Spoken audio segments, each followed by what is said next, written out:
Bartholomew and the Oobleck by Dr. Seuss.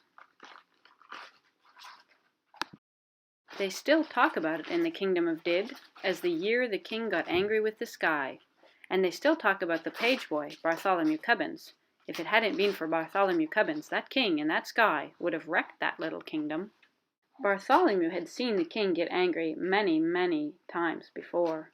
But that year, when His Majesty started growling at the sky, Bartholomew Cubbins just didn't know what to make of it. Yet all that year, the old king did it. All year long he stared up into the air above his kingdom, muttering and sputtering through his royal whiskers, "Humph! The things that come down from my sky." All that spring when the rain came down, he growled at that. All summer when the sunshine came down, he growled at that.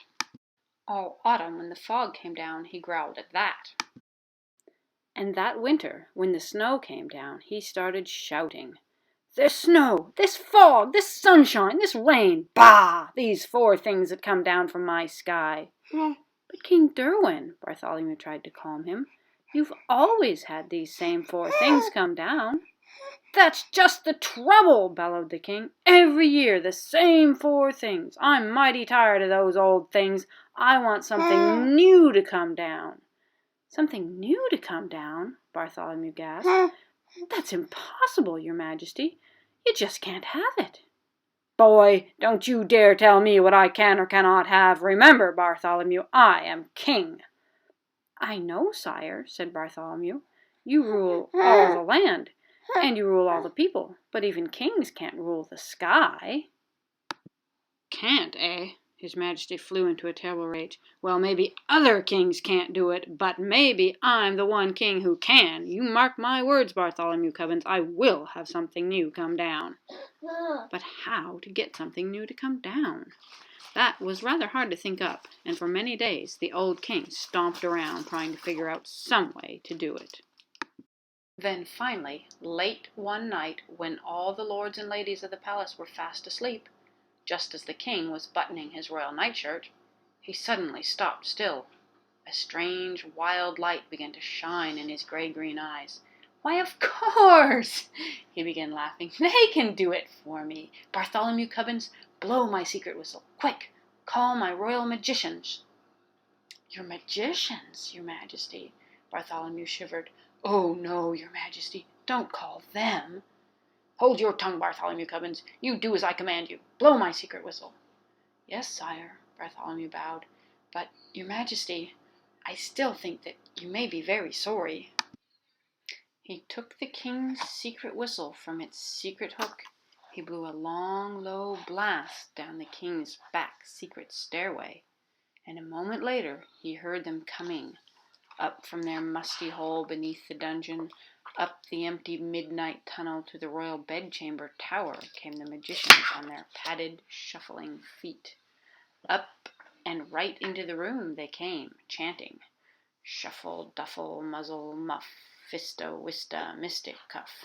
We are men of groans and howls, mystic men who eat boiled owls. Tell us what you wish, O king, our magic can do anything." "I wish," spoke the king, "to have you make something fall from my skies that no other kingdom has ever had before. What can you do? What will you make?" For a moment they stood, thinking, blinking their creaky eyes. Then they spoke a word, one word, "Oobleck." "Oobleck?" asked the king. "What will it look like?" "Won't look like rain, won't look like snow, won't look like fog. That's all we know.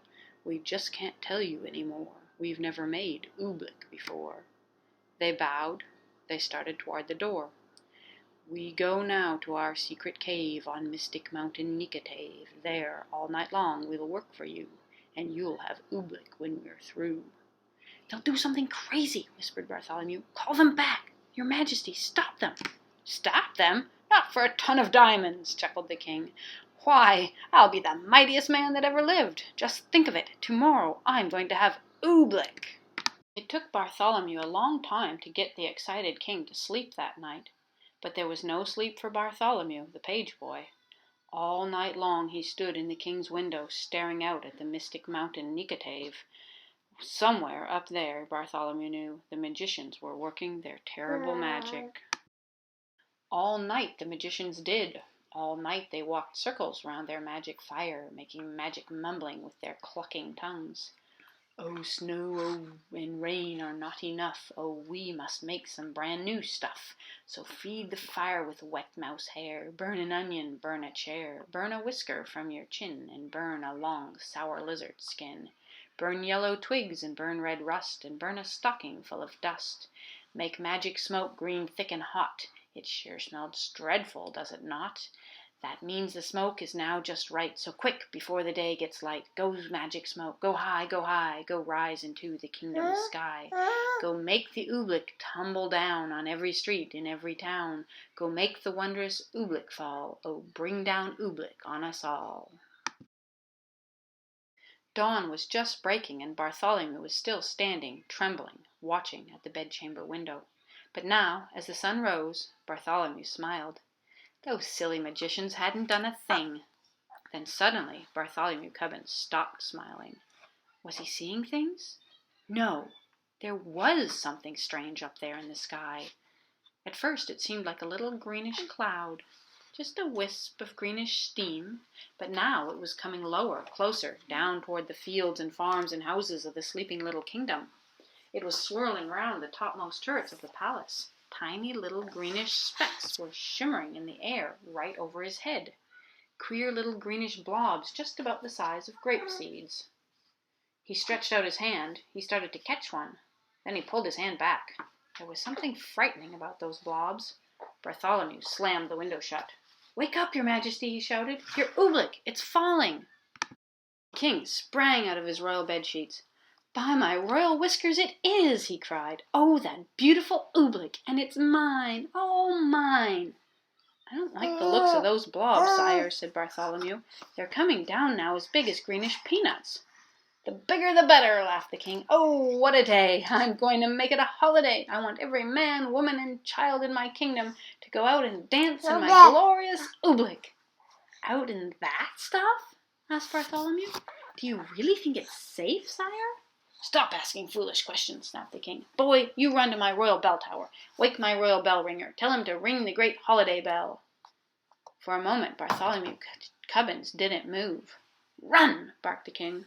Bartholomew ran. Across the sleeping palace Bartholomew ran. Then up the ladder of the high bell tower he climbed to the bell ringer's little cubbyhole in the belfry. "Ring your bell," he called. "His Majesty the King proclaims today a holiday." The old man crawled out of his cot. He grabbed the bell rope. "What's the holiday for, Bartholomew?" "You'll find out soon enough," said Bartholomew. The bell ringer yanked the rope. Nothing happened. He yanked it harder. Still nothing happened. "Hey, what's wrong with my bell?" he murmured. "I'd better take a look outside." He poked his head out through the little trap door. "Merciful gracious," he gulped. "What is that all over my bell like greenish molasses?" "Not only your bell," Bartholomew cried. "Look at that poor robin down there in that tree. She's stuck to her nest. She can't move a wing. That Oobleck's gooey. It's gummy. It's like glue." "Oh," the bell ringer wrung his hands. "If that green stuff sticks up robins, it'll stick up people, too." "Someone's got to warn the people," cried Bartholomew. "Gotta wake 'em and warn 'em to stay inside their houses. I'll tell the royal trumpeter," he shouted. He turned and slid like lightning down the bell tower ladder. To the trumpeter's tower raced Bartholomew Cubbins, and on up the steps 4 stairs at a time. As he ran he could hear the plop, plop of the Oobleck on the window panes. It was pelting against the palace walls as big as greenish cupcakes now. He yanked the covers off the snoring trumpeter. He shoved his cold trumpet right into his sleepy hands. "Get up! Warn the people! Blow the alarm!" "Alarm?" yawned the trumpeter. Then his eyes saw the Oobleck. "Those green things, Bartholomew, where'd they come from?" "The king," panted Bartholomew. "His royal magicians made them." The royal trumpeter leapt from his bed. "That king of ours should be ashamed." He jabbed his trumpet out of the window. "I'll blow," he shouted, "the loudest alarm that's ever been heard in the kingdom of Did." But all the royal trumpeter blew was a glug. "My horn!" he gulped. "One of those green things flew inside it." He tried to blow it out. He couldn't blow it out. He tried to shake it out. He couldn't shake it out. "I'll get it out somehow," he yelled. "I'll pull it out." "No!" shouted Bartholomew. "Don't touch it!" The trumpeter's hand was already in it. His fingers grabbed hold of the lump of oobleck. He could feel it squiggle around in his fist like a slippery potato dumpling made of rubber. He pulled with all his might. The oobleck began to stretch. Then, gloing! The oobleck snapped back inside the trumpet. It yanked his arm back with it, right up to the elbow. "I can't wiggle a finger," the trumpeter wailed. "Oh, Bartholomew, what'll I do?" "I don't know, and I hate to leave you stuck in your horn, but if you can't warn the people of the kingdom, I've got to find someone who can." Out of the room and down the stairs raced Bartholomew Cubbins. Down to the chamber of the captain of the guards. The captain was humming in front of his mirror, combing the ends of his handsome moustache. "Captain, do something!" shouted Bartholomew. "Do something? Why?" smiled the captain. "What's wrong?" "Captain, haven't you seen the dreadful oobleck? It's coming down now as big as greenish baseballs." "Oh, that stuff," laughed the captain. "What's so dreadful about that, lad? You know, I think it's rather pretty." "Captain," pleaded Bartholomew, "it's dangerous." "Nonsense," snorted the captain. "Lad, are you trying to frighten me? Captains, my boy, are afraid of nothing. That stuff's harmless. I'll show you. I'll eat some." "Eat some?" gasped Bartholomew. "Oh, no!" But before Bartholomew could stop him, the captain was leaning out his window, scooping up some oobleck on the end of his sword. "Don't, Captain, don't!" The captain did. By the time Bartholomew dragged him back inside the room, his mouth was glued tight shut with oobleck. He tried to speak, but no words came out. All the noble captain of the guards could do was blow a lot of little sticky greenish bubbles. "Forgive me for leaving you, Captain," said Bartholomew, "but a captain full of bubbles is no help at all." Bartholomew stretched the poor man out. He left him there on his chamber floor. Bartholomew went tearing through the zigzag palace hallways. "I'll get the king's horse. I'll ride through the country. I'll warn the people of the kingdom myself." He pushed open the door that led out to the royal stables. Bartholomew stopped. He could go no further. The awful oobleck was plumping down as big as greenish footballs now. Too late to warn the people of the kingdom. There were farmers in the fields getting stuck to hoes and plows. Goats were getting stuck to ducks. Geese were getting stuck to cows. Outside the palace it was piling up, great greenish tons of oobleck, deeper and deeper on every roof in the land. There was nothing Bartholomew Cubbins could do out there. Shaking his head sadly, he stepped back inside. Inside, a moment later, it was just as bad as out. With an angry roar, the oobleck was suddenly hitting the palace harder. It was battering and spattering against the walls as big as greenish buckets full of gooey asparagus soup. Like a sinking sailboat, the whole palace was springing leaks. The oobleck was ripping the windows right off at their hinges. It was dripping through the ceilings. It was rolling down the chimneys. It was coming in everywhere, even through the keyholes. From every bedroom in the palace came the howls of lords and ladies. Frightened in their nightgowns, they came jumping to their doors. "Go back to your beds! Get under your blankets!" Bartholomew Cubbins went crying through the halls. But nobody paid the slightest attention. Everyone in the palace started rushing madly about.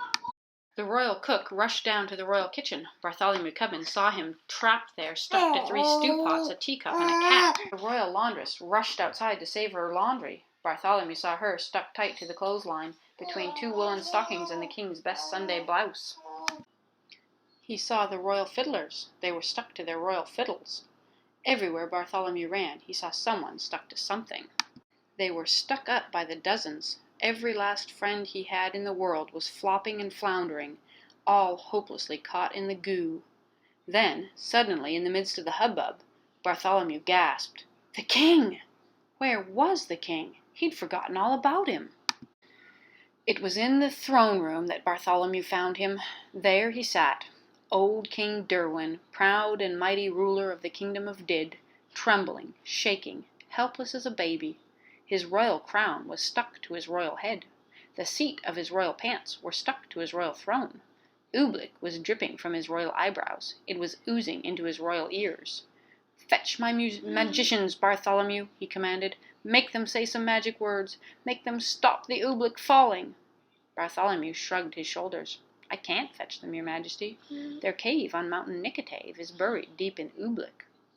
"Then I must think of some magic words," groaned the king. "Oh, what are those words my magicians say? Shuffle, duffle, muzzle, muff? That's all I can remember, and they don't do any good. The oobleck keeps on falling harder." Bartholomew Cubbins could hold his tongue no longer. "And it's going to keep on falling," he shouted, "until your whole great marble palace tumbles down. So don't waste your time saying foolish magic words. You ought to be saying some plain simple words." "Simple words? What do you mean, boy?" "I mean," said Bartholomew, "this is all your fault. Now the least you can do is say the simple words I'm sorry." No one had ever talked to the king like this before. "What?" he bellowed. "Me? Me say I'm sorry? Kings never say I'm sorry, and I'm the mightiest king in all the world." Bartholomew looked the king square in the eye. "You may be a mighty king," he said, "but you're sitting in Oobleck up to your chin, and so is everyone else in your land, and if you won't even say you're sorry, you're no sort of king at all." Bartholomew Cubbins turned his back. He started for the throne room door. But then Bartholomew heard a great, deep sob.